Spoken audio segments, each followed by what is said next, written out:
This week's episode is sponsored by Goldove's new science fiction horror film, Lumina, only in theaters Friday, July 12th. If you love government conspiracies, space, aliens, and some blood mixed with comedy, this is the movie many critics claim is the new cult classic on the block. There's no exaggeration there, because it really punches way above its weight. A terrifying sci-fi thrill ride, Lumina follows four friends desperately searching for their abductee friend in a dumb, deep underground military base. Whether they find their friend or not, what they find in the desert of the U.S. to the sands of the Sahara will change their lives forever. In his feature directing debut, Gino McCoy leads a cast that includes the legendary Eric Roberts, as well as up-and-coming talent Rupert Lazarus, Eleanor Williams, Andrea Tivadar, Sydney Nicole Rogers, Ken Lawson, and Emily Hill. Don't miss Lumina, only in theaters Friday, July 12th.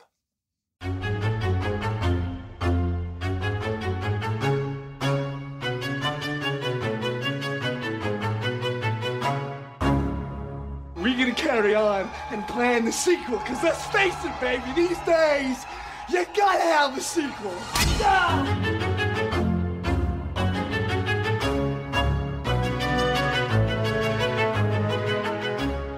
And welcome back to Micro Queers. It's our incredibly sporadic new queer horror short review roundup thing, and I'm Joe. And I'm Trace. We're definitely not watching a short today, but we are definitely covering a very explicit queer horror film, or I guess erotic thriller is how it's being billed. Yes. This is Nate Dushku, brother of Eliza's, Birder, which is, I mean, okay, I know this is the obvious comparison, Joe, but this is American Stranger by the Lake, but less art house.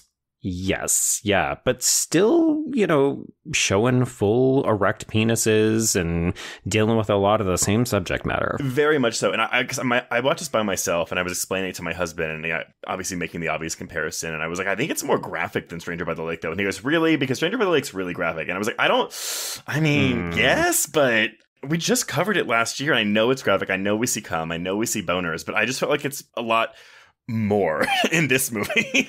I feel like we're seeing more erect penises in and around this camp, but in terms of the actual sexuality, like, remember, we had full conversations about whether that was actual, like, near penetrative sex in that film, whereas this seems very heavily coordinated by the two intimacy coordinators, Brooke Haney and Chelsea Pace. Yes, but I do wonder if we didn't know, and from all the press about the film, that there were intimacy coordinators, would you be questioning the fact of whether or not this was real sex or not?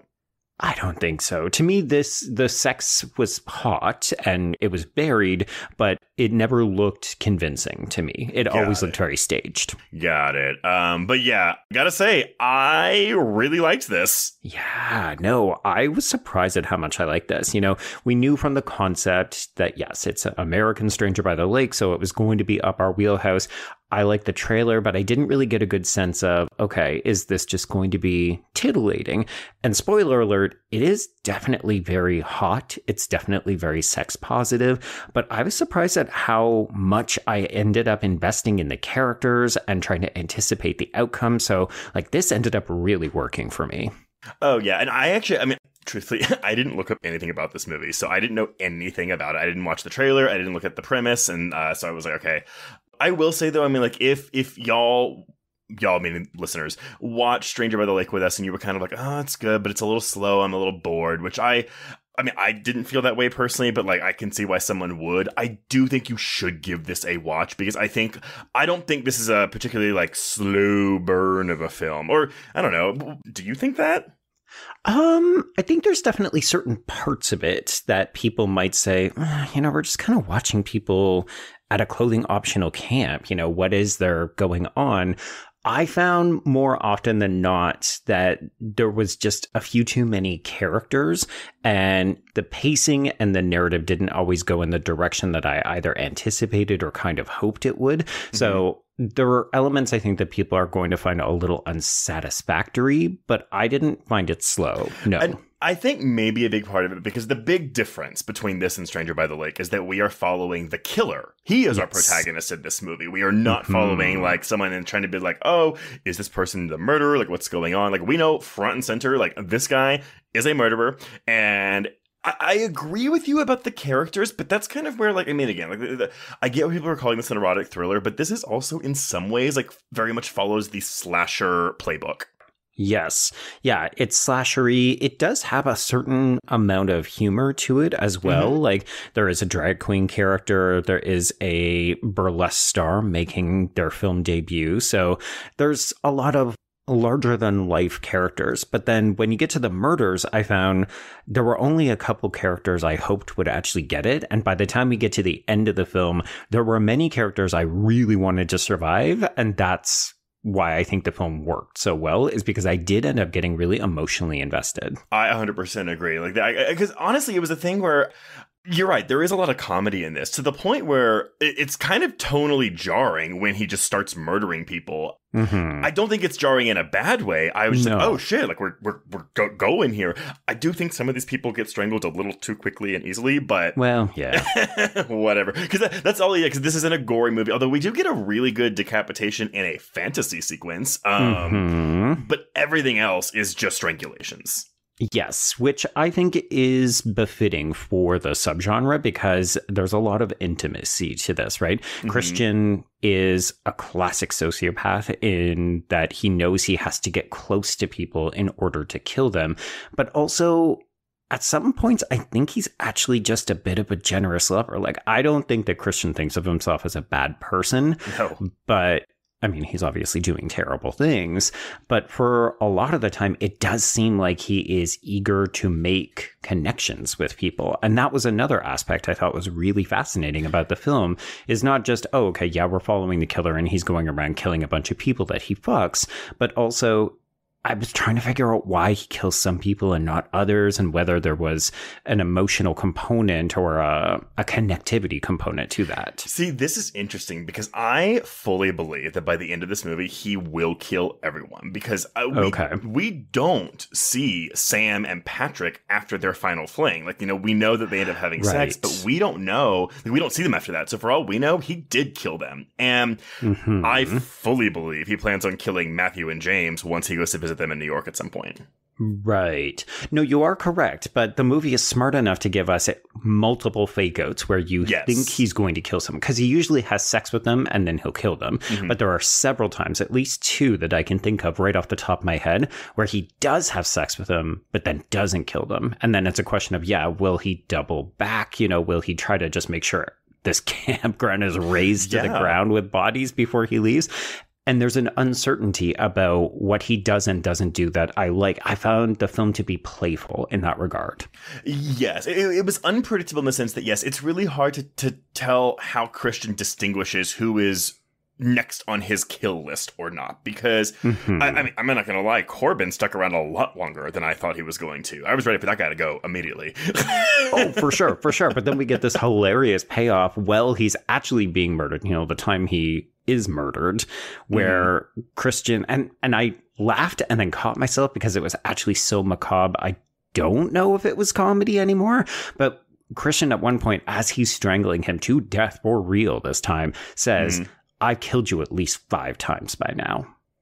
Yes. Okay. But there's also a lot of times in this movie where he's using like kill or murder as a stand-in for just fucking, like the word fuck. Yes. And sometimes you can't tell what he's doing or what he's referring to. And again, I guess that to me is why I never found, like, even though you could say it's leisurely pace, I guess, I was always constantly invested because I didn't know what Christian was going to do next. Because, as you said, he's a full-on sociopath.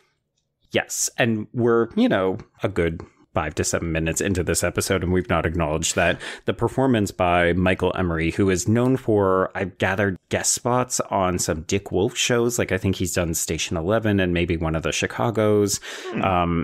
This actor is super compelling in this lead role. Like, he is giving hot, sexy fantasy. Like, if you met him at the clothing optional campground, you might also want to get in a tent with this guy because he is exuding sexual competence. but he handles the transition between lover and killer so seamlessly. Like, it is a chilling performance. I 100% agree. And I mean, like, big picture, like, what I love is that he is in a safe space, you know, a very queer safe space, sex positive space, which is like what we as queer people we look for. Maybe not like, you know, clothing optional beaches where you can fuck in public. You know, I know that's not everyone's cup of tea, but it's still a safe space. And what Christian does as a queer man is exploits that. And it's so I could see someone walking away from this movie saying like, oh, well, the movie's kind of coming down on this type of lifestyle. And I'm like, I don't think so. No, but I could understand why someone might think it. But I think we're both on the same page that we look at this as, oh, he's a predator who is infiltrating the community, to which I still believe he identifies as a member of. Like, he is very pansexual. Like, he will kind of fuck anybody, and he's really good at forging those connections. And that's one of the fun things to watch throughout the film. But the insidious nature with which he worms himself into this and makes everybody like him so that they're just easier to take out is, it's really effective. Yes, 100%. And there's also like a very real danger to this lifestyle, you know, like the trust you put in strangers. So I love that the film is so open and like supportive of it, but also like, but maybe be a little bit more careful about who you trust. But I think that's also the thing, you know, we as queer people, we look for a community that we can trust and have this kind of like relationship with. And I feel like so few horror films tap into the danger of that, and I'm glad, I guess, you know, because this isn't a mainstream film. You know, this is not going to go to movie theaters, and it's not going to be seen by a lot of eyes. But there's so much authenticity to this that I just really, really, really appreciated. And then, you know, the comedy, like the bodies that literally pile up in whatever this structure is. I know. I was like, is he just throwing them in the communal trash dump? Because, okay. I'm like, well, God, it must smell like shit, because, you know, all those bodies are like leaking excrement everywhere. So like, it just must be horrible. It's not very practical. But yeah, so long way of saying, you know, I recommend this movie, and I for sure will remember this movie. Yeah, for sure. This is a little indie gem, and people should absolutely seek it out. So, okay, we've kind of done a lot of broad strokes. Do you want to maybe go through, like, I don't know, how do you want to do this, Joe? Yeah, I mean, why don't we bounce through some of the key points in the plot? Because I think a lot of these characters and the interactions are worth at least having a brief conversation about. You know, folks, we've already given away a lot of stuff on this episode. Hopefully you figured out that the microqueers are also very spoilery, but I think this is the kind of film where even if you know how it's going to end at the very beginning, it's still worth going on the journey with Christian, because there's a lot here to unpack. Ooh, okay, but I love that you said that, though, because I love the final scene of this movie. I love it. Honestly, I was like, this movie's solid. It's quite enjoyable. Yeah. There's a couple of things that I would change. It's, you know, coming in between a 3.5. That ending, bam, 4. Yeah, I'm sitting between a 3.5 and a 4. I think I settled on a 3.5, but like, if pressed, I could probably bump it up to a 4. I really enjoyed this, and y'all, this is going to be a movie that doesn't have a big marketing push. It's not going to have a lot of eyes on it, and so seek it out. Seek it out. Yeah. Okay, so we begin with what I'm calling a secret in media res, because I completely forgot about this scene between Christian as well as David, who is played by Miles Crawford, out on the boat until we ended up coming back around. Like, so I actually thought that this was Christian's opening kill. Because he has this conversation where, you know, it's casual conversation out on the water, and then we cut directly to Christian burning all of his clothes except for his underwear in a fire. And you're thinking, oh, well, he's getting rid of evidence. So he clearly murdered that man. I thought the same thing. Do we see David in the opening scene? So this is not chronological, right? Like, this is the scene much later in the film. But then we go from this to the gas station where we're actually getting their first meeting. Okay, so that's what I thought. And so that's why I was kind of like, but wait, do we know it's David in the first scene? Because I also thought, it's his first kill. But then I don't think I put together like that actor in that opening it's the same character. It's the same exactly. I don't think I put that together. So I don't know if that was me missing something, or if he is deliberately hidden in the cold open. You can definitely tell it's him, but only if you know to look for the same actor's face. Yeah. So I was in the exact same boat. You know, I thought, wait, isn't that the same man when we see the gas station? But you know, you don't understand that was either a flash forward or we flash back. Yeah. So I liked that a lot. You know, it wasn't really until we got near the end of the film and we play the scene out again in the boat that I thought, oh, fuck, they did get me. Okay. Yeah, okay. They 100% got me too. And I think it's because it is an in media res opening, but it's not like, oh, we're with him mid kill and, you know, David's like, oh my God, please. And also because he doesn't kill David as far as we know. As far as we know. Yeah. This is definitely giving some talented Mr. Ripley vibes, right? Oh, that has to be intentional. I thought the exact same thing, which, you know, how wonderful that we just covered that a couple months ago. Truly, yeah. And we've given credit to director Nate Dushku, but we should also note that the script was written by Amnon Lurie. Okay, so there's very little information about the film that's out there, but I did see in the press notes, Lurie is referred to as the writer and partner of Dushku. And I was like, my fucking queerness. I don't know if that means they're collaborators as in partners or they be partnering together in real life. Yeah, I thought the exact same thing. But, you know, solid script. It is, yeah. I think it knows what it's doing and it's acknowledging those homages. Like, you're maybe going to quibble with this. I get a little bit of Sleepaway Camp vibes from this. I'm not necessarily quibbling. I'm just not sure where you're getting it from. Like, it's set at a summer camp and the bodies are piling up comedically and... Oh, yeah. I mean, I guess, yeah, sure. I mean... Okay. You're not buying it. That's fine. We'll move on. I'm not going to fight you on it. I mean, I said, oh, yeah, like, the parts that reminded me of Sleepaway Camp. Sure, I'll give it to you.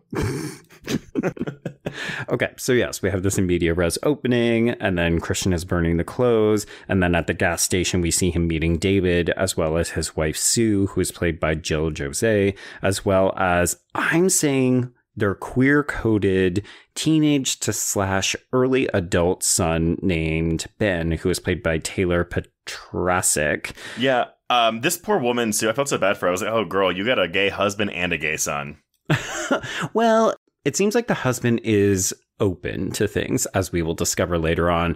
But yeah, I could not tell if I was reading into things with the son, because there is definitely a predatory vibe in the way that Christian is saying, you know, oh yeah, I'm going to be going up to Lotus Cove. And the boy's like, I'm not allowed up there yet.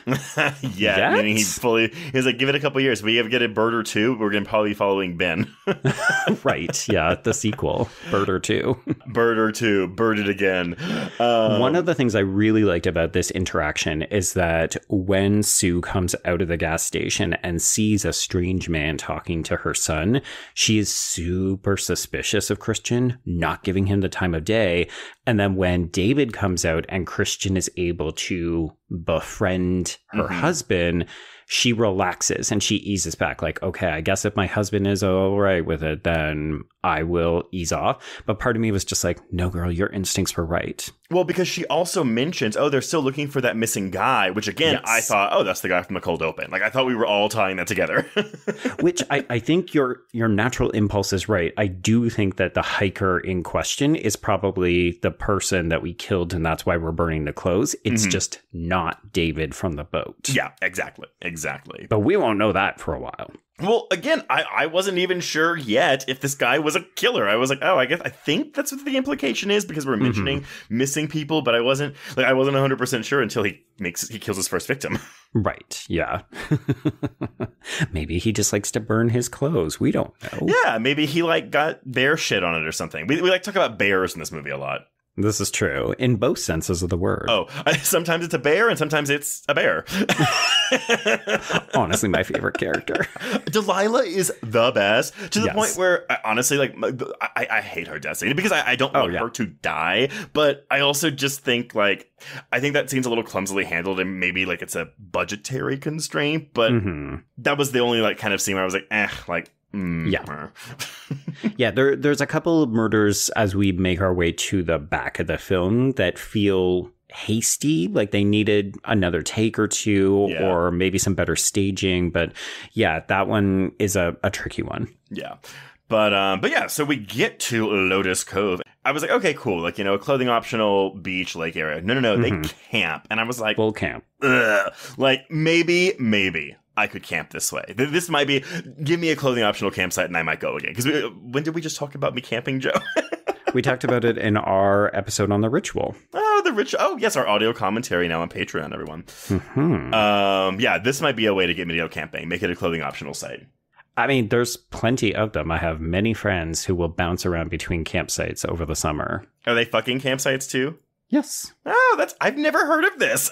Oh, yeah. Any clothing optional place I've been to is very much like, no, like no lewd conduct. I mean, I think it depends. Like, you have to treat it a bit like a gay bar where it's a private campsite. So, people have to be over a certain age. You have to understand what you're kind of getting into. Yeah. And obviously, they're encouraging people to play it very safe. So, when you're playing, you either have to keep it in the tents or I think there's like a designated trail that you can go cruise on and that kind of stuff. So That's true. Well, nevertheless, these people are here to fuck. Oh my God. Everyone is down to fuck. Everyone. It was kind of shocking. And everyone seems very sexually fluid, which I really appreciate. This is a very, I could see some people watching this and being like, that is a just disgusting lifestyle. Blah, blah, blah, blah, blah, blah. Yeah, they'll fuck anything. And the answer in this movie is yes, because everyone is very consensual. Very much. Relationships are open. Mm-hmm. Gender has no boundaries. No. I loved the representation here. Yeah. And we should note that the press notes indicate that the vast majority of the cast is actually queer identifying in real life. So good. It's another one of those, we've got a queer director, we've got a mostly queer cast. So I think that level of authenticity does really shine through. Yeah, 100%. I agree. Okay, so what did you think of drag queen Henley, who was played by Chris Kalan? I thought that was the first boner I saw in the film. Truly, yes. So Henley is disrobing from drag, didn't want to miss even a moment, so came right from a gig, stripping down in the parking lot, makes eyes at Christian, and it's like, the game is on. Yeah, absolutely. Henley also, we should note, has the cabin nearby the campsite. And yes, I gotta say, I want this cabin where it just looks like a roof, it looks like a house tent almost. And I love it. Mm-hmm. Yeah, it's a big open floor space. And I mean, I thought it was amusing that after Henley is, spoiler alert, murdered by Christian, only Ranger Delilah seems to notice, but also everybody is just down to go into his cottage and fuck. So I saw a couple of reviews. I mean, again, there aren't a lot of reviews out here for that, but, critiquing, it's a little unrealistic how people don't seem to, notice that people start to go missing, except for, of course, no, Delilah. It is not. Well, no, it is not. I thought the exact same thing. I was like, I think that could also be seen as a critique as how, we don't really, we're a community, but we're not a community. Mm-hmm. So that didn't really bother me. And again, everyone's so concerned about fucking, so what? Well, that, and, there are a couple of points where characters will say, nobody's seen the Kyles today, or, hey, where have those people gone? And somebody will say, I think they left a little bit early, or they might have just taken one of the kayaks out or something. So there are logical, plausible excuses, and people do take off early. So it kind of makes sense to me, because all these people are also, they're not beholden to anybody else. Well, and also, why would anyone be murdered here? Even if you have a new person, they welcome new people all the time. So yeah, there would be no instinct to be like, well, someone's making people disappear. Yeah, it would be a different story if we did find a body, and the only character that happens to is Ranger Delilah, who is played by the burlesque star Delilah Dubois. And I think that's the only reason Delilah... Do you think Delilah would have survived if she hadn't discovered those bodies? I think it's entirely possible. She is definitely our... not exactly great at their job authority figure. I got the impression that initially I thought that Delilah was actually wearing a ranger outfit. Like a costume? It was yeah. I thought the same thing. Because she's going around giving out, microdoses of shrooms and telling people, don't forget about protection if that's your thing. She seems more the kind of person who's giving you the orientation to the camp as opposed to making sure that people aren't injured or harmed. Yeah, exactly. But then, like, I love it because when she discovers the body, she's like, "Oh my god, I'm gonna lose my job." Yeah. Again, funny. And scary because she's talking to the killer at that very moment. Yeah. Well, and again, I love this is actually one thing I love the way the scene was framed, because even though I don't like how it like turns out and like kind of the way it happens, it's a great shot where where she's trying to load her gun, but then you see in the background the out of focus figure of Christian slowly approaching her. Yeah, there's a couple of really ominous shots, or as you said, even some of the language where the fucking could mean sex, or it could connote, oh, I'm going to murder you. And I like the interplay between some of this is sexy and some of this is bodies be fallen. Yeah. So we have, open couple Matthew and James, who are, I love it. So the way we do exposition here to like get character backstory is we get their name, possibly their profession. Exactly, their profession. I was like, what an interesting way to do it. Yeah, it's like Corbin is a life wellness coach, and both Matthew and James are like, one of them is a psychiatrist and one of them is like an artist, or like he has like a studio or something. Yeah, but he also, I think, does massage therapy because he gives Christian a massage later, although it was admittedly a sexy looking massage. Oh, no, they're like, literally one person walks up and they're like, let's fuck. Honestly, it's wild. But yeah, this to me was very reminiscent of every YA movie, particularly Mean Girls, because that's the one that most people can think of automatically. It's the cafeteria scene, right? It's the cafeteria scene. It's like, over there, you've got the Kyles. They're, like all bottoms, and they'll immediately want to fuck you. Okay. That's Corbin, blah, blah, blah, blah, blah, blah. I wanted so much more from the Kyles because I thought they were supposed to be like the Heathers, and yeah. I was like, oh, but we killed two of them in a really great scene. I think that's one of my favorite scenes in the movies, when the Kyles die. What happens to the other Kyle? Yes, what happened to the third one? I don't know. I was scouring my notes trying to figure it out. And I think, again, this is where some of that plotting and the film's construction doesn't quite work is, yeah, there are 3 Kyles. And then when we go to fuck the 2 of them on the island in what I would arguably say is the most dangerous sex interplay scene of the film, I just kept thinking to myself, where's the 3rd Kyle? And we never see that 3rd Kyle again. Also, y'all, this is like a non-pornographic film in which like we have like Christian fucking one of the Kyles while the other Kyle fucks Christian, and that's not something I've seen in a non-pornographic film before.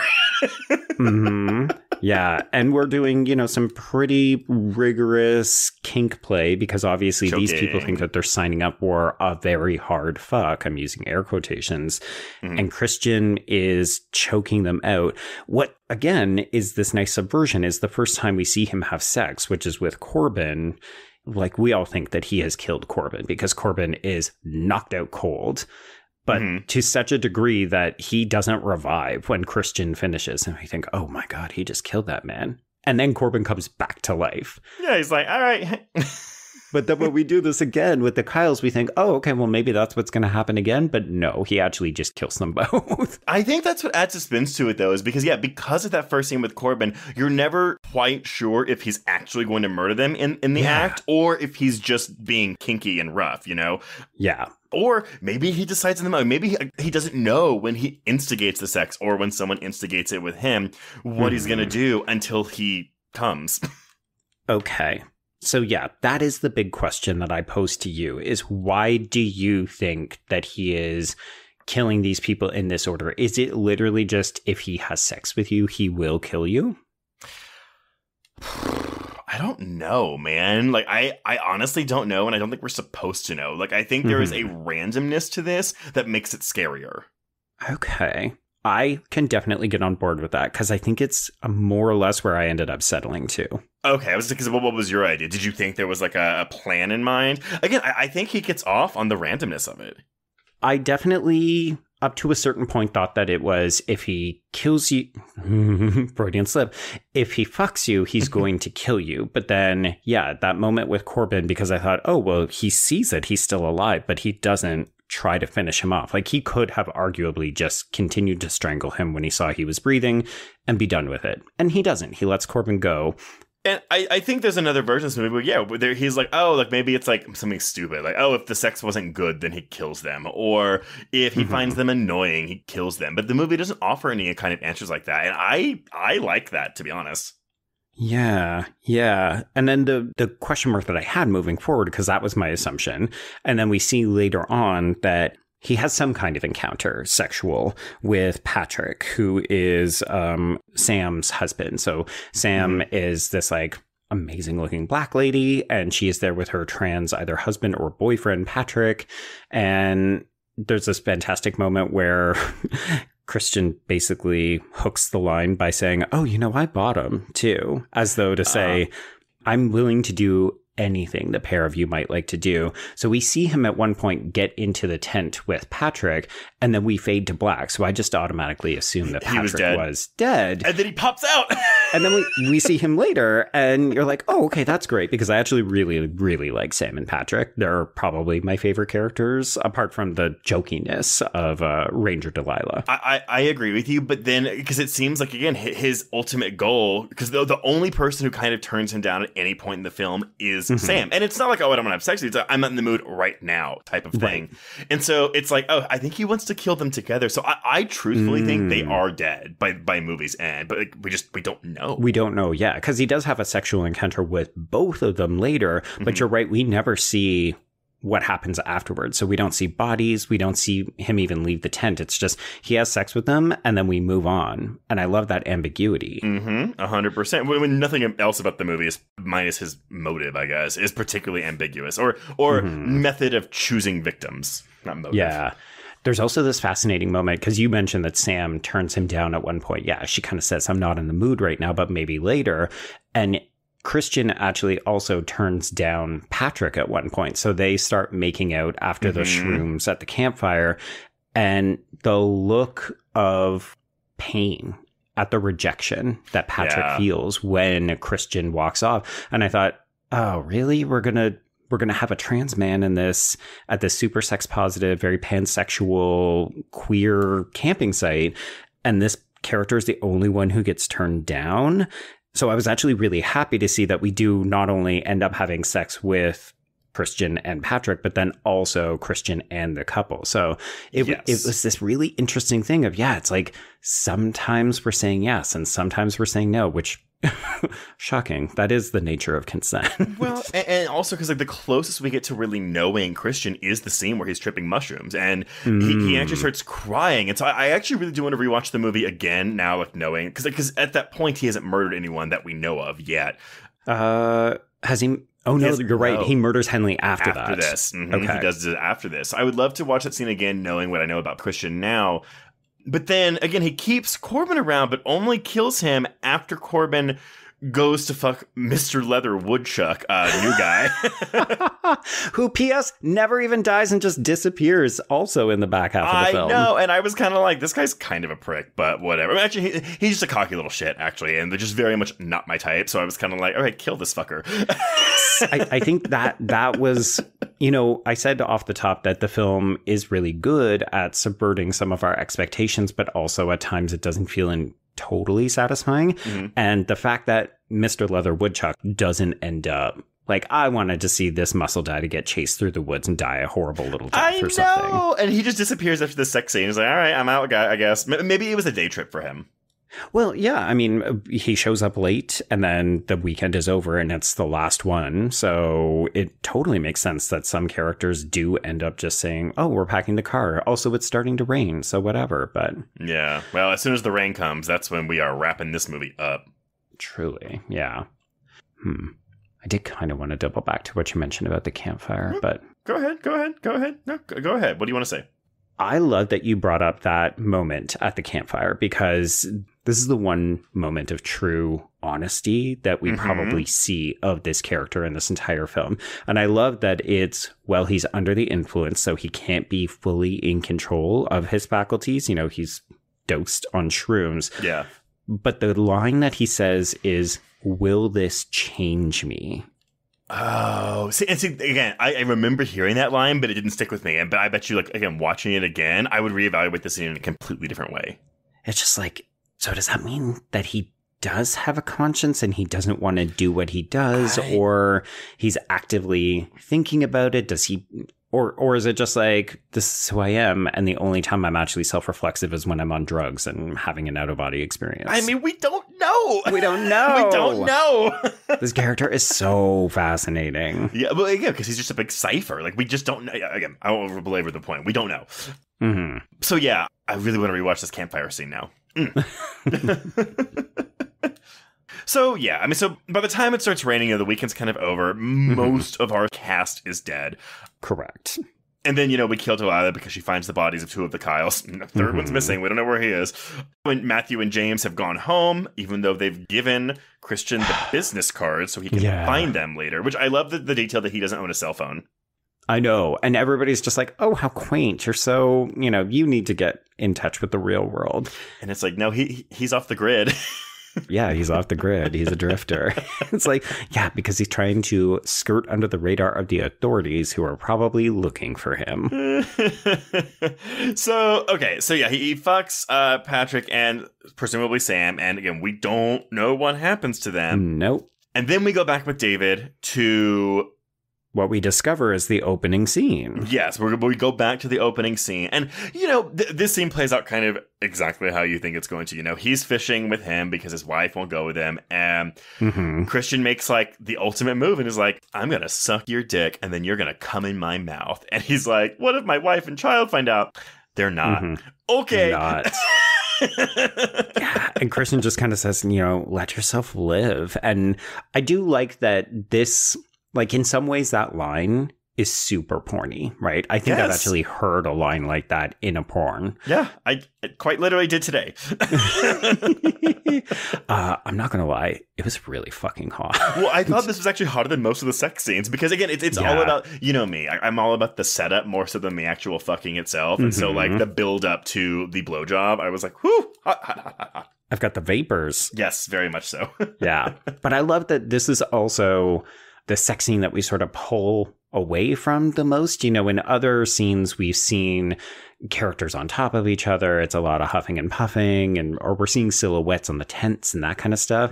This one, I mean, yeah, the stuff with Sam and Patrick is not explicit, but this, you would think we might see some stuff, and instead we pull back to an extreme long shot out on the water, so we're just taking in the majestic beauty of the woods and the water and the loons, and we can still see the head bobbing. But yeah, I just thought it was a really interesting way to frame this final sex scene. Right? Like, have it be the least graphic out of all of them. Yeah. And then, of course, I immediately thought, oh, he's going to kill this guy. And that's going to be sort of that full circle moment. We're going to see him burning a new set of clothes, or maybe that'll be the clothes we saw him burning. And instead, no, it's back on the dock, and he's just asking if he can borrow the boat. Yeah, exactly. Which we have a lot of these, like, mentions and shots of snapping turtles, which I think is maybe meant to be kind of a metaphor of some kind, but I don't know.